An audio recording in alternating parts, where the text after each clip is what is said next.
Right. Spending plans is the topic of today.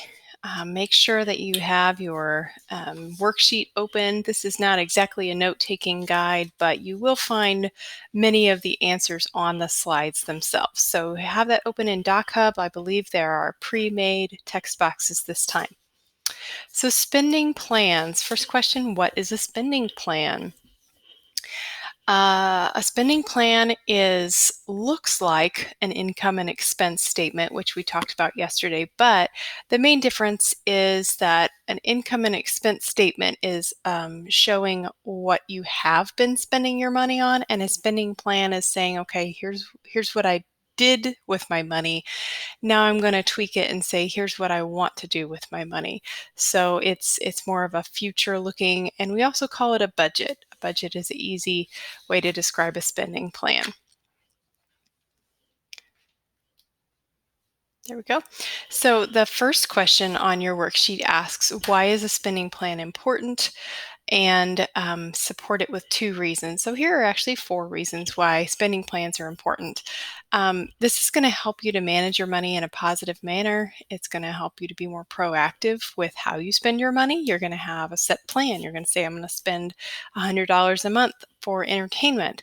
And that will help you to make good decisions and be able to make better informed decisions with how you're going to spend your money for the future. That is going to lead to an increase in net worth. So you're not going to be overspending all the time. You're going to be able to own more and owe less, and that's going to increase your net worth. It's going to help you to reach some financial goals, something that you want to save for, something you want to pay off, other goals related to finances that you want to reach. And then it's going to help you to analyze your trade-offs. So for example, you want a new phone, and you're going to have to save up money to get there. So where's that money going to come from? That's your trade-off. Maybe it means that you're going to have to give up going to the movies with your friends, and that is going to hurt in the present time, but it's hopefully going to help you to be happier in the future whenever you have that new phone. All right, what role does the statement of financial position and income and expense statement play in the process of creating a spending plan? So here's how the 3 are linked together. We talked about these 2 already. This is what's your financial position today. This is how have I managed my money in the past. And the 2 together determine what changes you need to make with your money habits in the future. And that leads to the spending plan, which is what is my future money management plan? How am I going to change my habits in the future so that I can reach the goals that I want to reach? And that's where you're going to make changes. So you're going to have to write that in your own words for number 2. And then this is just showing you that the income and expense statement and the spending plan look very similar. They have mostly all the same categories on them, but just think of the income and expense statement as your past and the spending plan for your future. And here is, no good place to put my face here. Here is your 5-step plan as part of the spending plan development process. So you can see these 3 steps over here in blue are the parts of actually developing the spending plan, and then these 2 are the parts that are maintaining the spending plan. And let me just double check, make sure I'm actually recording here, but we're going to go over each one of these steps individually. And so you're not going to answer number 3 yet. Just hold your horses.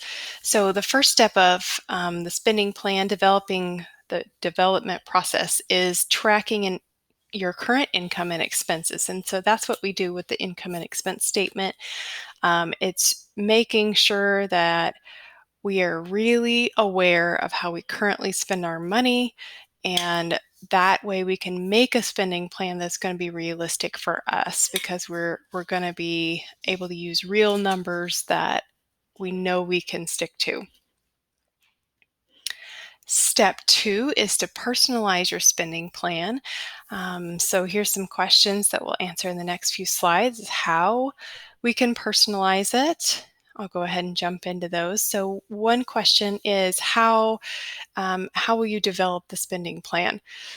And there's different ways to do this. You can use paper and pencil, just writing down every single thing that you've spent and everything that you plan to spend.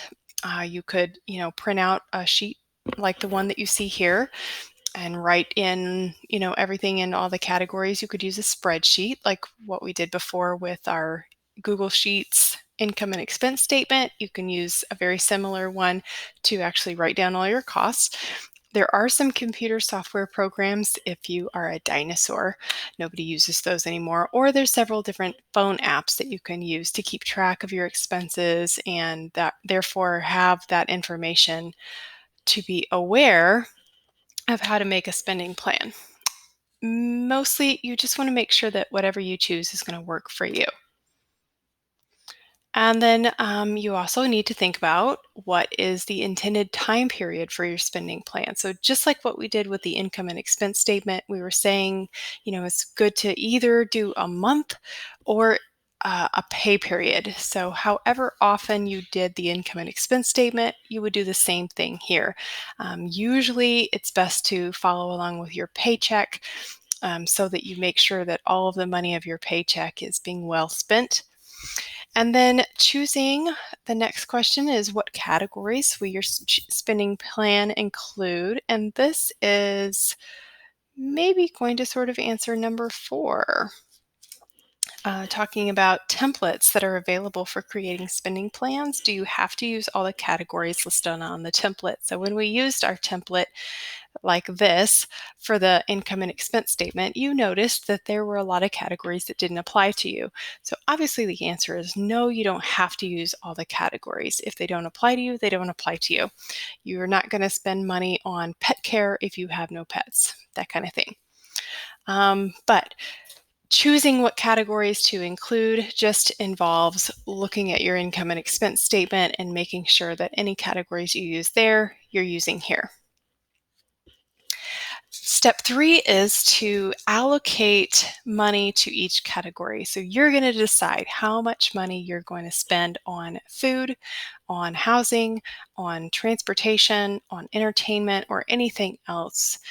It's going to be a personal decision based on what you have been spending, based on what you have to spend, and based on what you want to spend. So that is obviously a very important step. Oh my gosh, stop it. Okay. So when you are allocating that money, there are things that you need to consider. For example, contractual versus non-contractual expenses, and this is going to cover question 5. If you have a contractual expense, it means it's something that you are committed to paying for generally every month. And that could be your rent, your internet bill, your cell phone bill, your insurance, an auto loan, any kind of thing like that where you have to pay it as long as you live there, as long as you have a cell phone, as long as you want insurance, then those are kind of non-negotiables. You have to include them on your spending plan.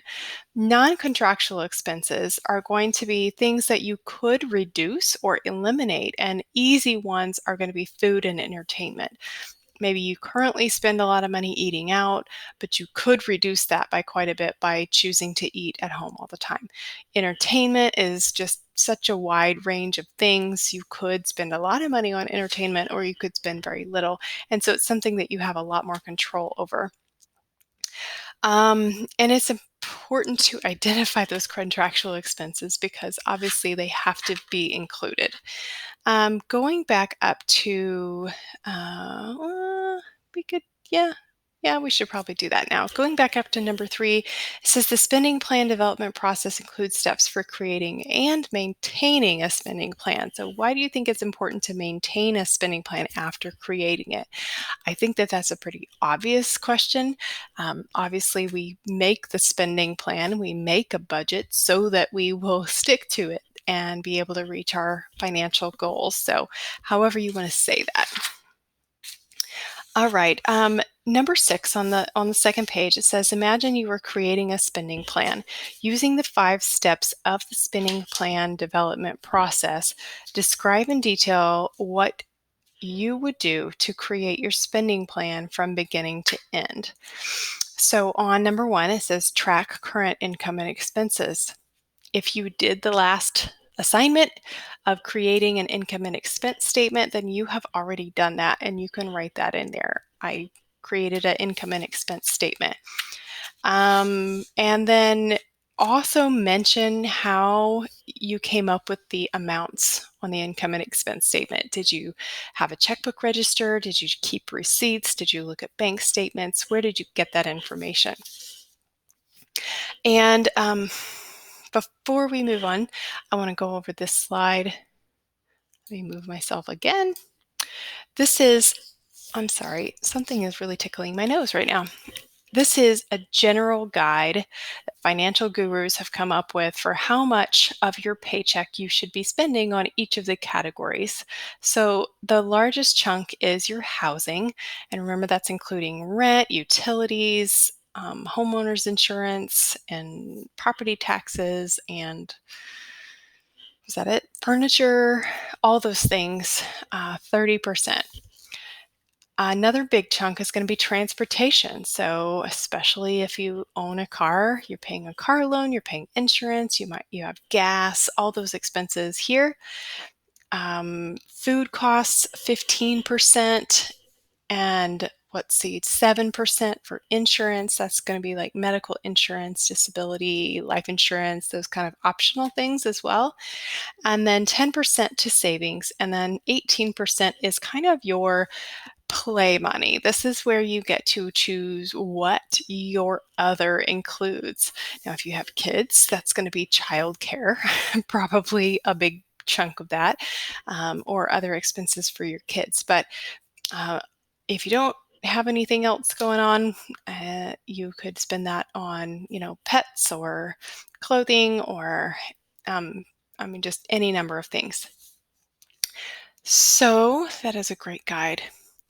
On the spending plan, and I will get back to the worksheet, on the spending plan, your goal is to come up with that number down at the bottom. So like we did with the income and expense statement, where we said whether we had a net gain or a net loss, after we go through a pay cycle using our spending plan, using our budget, our goal is to have a net gain, more money than left over at the end. So you can determine whether you have a net gain or net loss with this formula right here. You take how much you brought in minus how much you spent out, and that gives you either a positive number or a negative number. So what if you have extra money? The smart thing to do is to add that extra money to savings or to pay more on something else that needs to be paid for. Like if you have some debt, you can pay more on your debt to reduce that amount sooner. What if you have a net loss? If you end up with negative money, you can either make more money in some way or another, lower your expenses, or both, a combination of both. And so step 4, this is implement and control. So did we answer? I guess you're going to have to just pause whenever you're ready or go back and answer the rest of the questions on the second page. Remember, you're saying what you would do to personalize your spending plan. And so that means you are kind of deciding which categories could you probably live without, which categories would you definitely have to have. So that's going to go in that blank. Number 3, allocate money to each category. So maybe you're going to give an example here of how much money you would put in some of those categories. And then number 4, and that's what we're on right now, is to make your spending decisions and then figure out how to keep on track. So there are control systems that you can use. I'll talk about those in the next slide, I think. Yep, here we go. Control systems, and this is basically like budgeting software or budgeting systems. You can use some computer software. Again, if you're a dinosaur and you don't have internet, you're going to use something like Quicken or QuickBooks. Those are from before your time.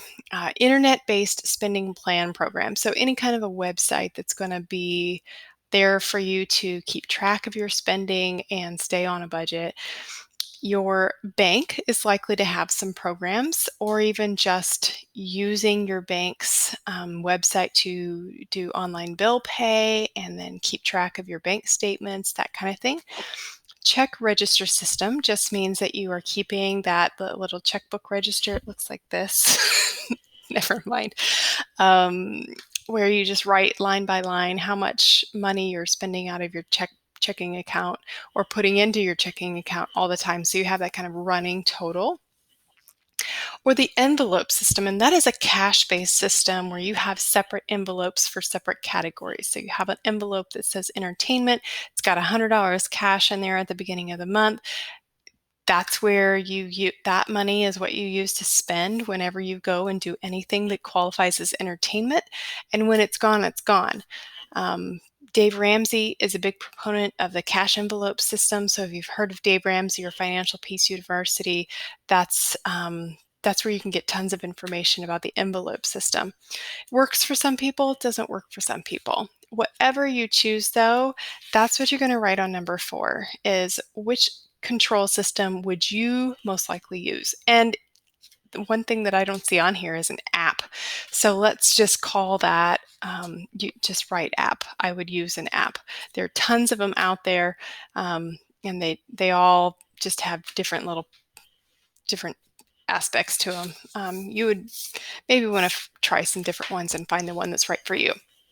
And then step 5 is to evaluate and make adjustments. So this is probably the most important part of the cycle, is eventually coming to a point where you can look back at the budget, see how you did, and decide what worked, what didn't work, what do I need to change for the future. Okay, I don't have any more slides apparently. So how well did it work? Is it helping you reach your goals? Do you need to make any adjustments? Chances are the answer is yes, you need to make adjustments. You're going to realize that you didn't allot enough money for eating out, or eating out you realize is super important to you and you can't cut it out as much as you hoped you would. Or maybe you realize that you're pretty good at tightening that belt and you want to be able to adjust it even more for the future so that you can reach your goals quicker. Whatever it is, that's what I want you to write on number 5. If you can kind of just predict the future and say how you think it would go if you were to actually try to operate on a budget for a month or for a pay period or something like that. Okay, make sure you turn that in on Google Classroom. See you tomorrow.